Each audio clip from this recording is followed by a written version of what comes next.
just keep working to convince them that this is a good decision for me and our family.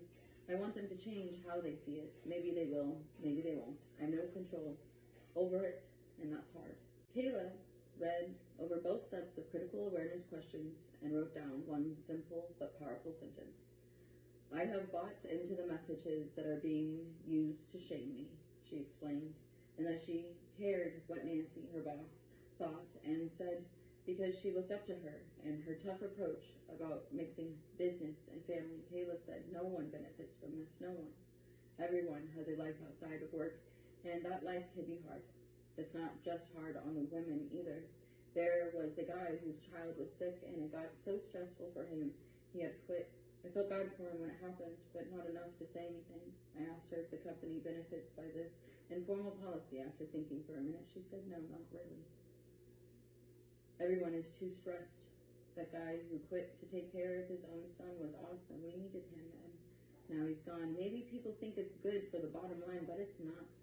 Kayla told me her next step was to actually consider leaving for another agency. She said it might be the same competitive culture everywhere I go, but I could start over with new boundaries and new expectations. There was a live I was watching today, a motivational speaker. Love her. And she said something about it is time to change a job, not to just quit right away. Make a plan that, like, you know, this is an issue, and so you don't want to end up like with nothing on the streets. You can't just quit. You have to have something lined up, but like put it in attention that like by the end of this year I'm going to be changing a job, and then you start looking towards those steps that it would take, but not to make the impulsive choice, but make the very deliberate, intentional, dedicated choice to plan for this career change rather than just, you know, sick of it, throwing in the towel, you know.